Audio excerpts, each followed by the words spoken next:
प्रदीप मिश्रा की पाठशाला में आपका स्वागत है। 10th क्लास मैथ्स और फिजिक्स के वीडियो सॉल्यूशंस आपको प्रोवाइड कराए जा रहे हैं। यह क्वेश्चन एनसीईआरटी का एग्जाम्पल का बहुत ही अच्छा क्वेश्चन है। इसमें क्या कह रहा है, इन फिगर R1 R2 और R3 R4 दिया हुआ है। एक बैटरी कनेक्टेड है 12 वोल्ट की, ये फिगर दे रखा है।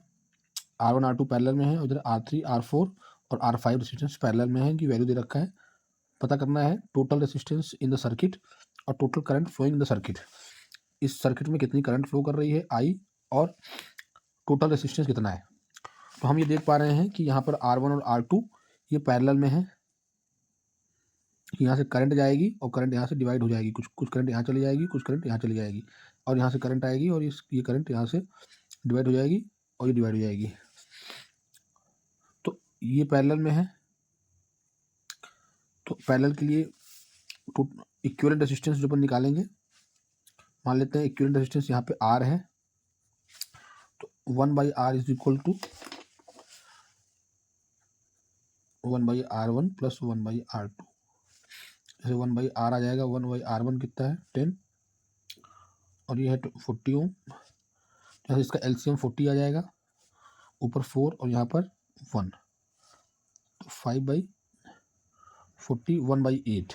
1/R की वैल्यू है 1/8, इसलिए R आ जाएगा 8 ओम। मतलब इस कॉम्बिनेशन को अपन 8 ओम के सर्किट से रिप्लेस कर सकते हैं। इन दोनों कॉम्बिनेशन को 8 ओम की सर्किट से अपन रिप्लेस कर सकते हैं।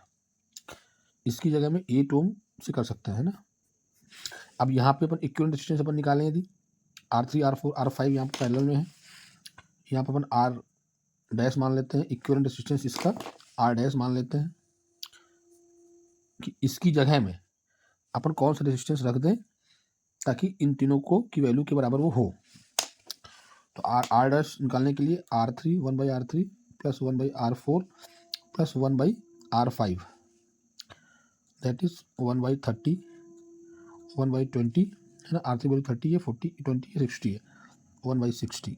इसका एलसीएम अपन लेंगे 60 आएगा, ये 2 बार जाएगा और ये 3 यहाँ आएगा, यहाँ 1 आएगा, दैट इज 3 5 6/60, दैट इज 1/10। ये 1/R डैश की वैल्यू 1/10 है, इसलिए R डैश कितना आएगा 10 ओम। मतलब इस अरेंजमेंट को अपन एक 10 ओम का रेजिस्टेंस मान सकते हैं। 10 ओम इसी रोड की बैटरी लगी हुई है। तो टोटल रेजिस्टेंस कितना हो गया, ये दोनों सीरीज में आ जाएंगे, 8 ओम और 10 ओम, तो 18 ओम इसका सोल्यूशन आ जाएगा।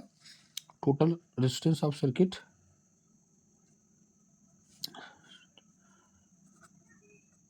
सर्किट 10 + 8 दैट इज 18 वोल्ट, 18 ओम है ना। आप फिर क्या पूछ रहा है, ये पहला पार्ट है।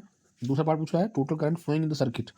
सर्किट में करंट कितना फ्लो हो रहा है, ये 18 है और ये 6, तो हम क्या जानते हैं V is equal to I into R। I find करना है, तो V कितना है 6 वोल्ट, I फाइंड करना है। R कितना है, अब R कितना है 18 है ना सर्किट का, 18 करेंगे तो I आ जाएगा 6/18 दैट इज 1/3 एम्पियर। 1/3 एम्पियर की करंट यहाँ से बह रही है और कुछ करंट डिवाइड होकर यहाँ जा रही है, कुछ यहाँ जा रही है। हमारा सोल्यूशन कंप्लीट है।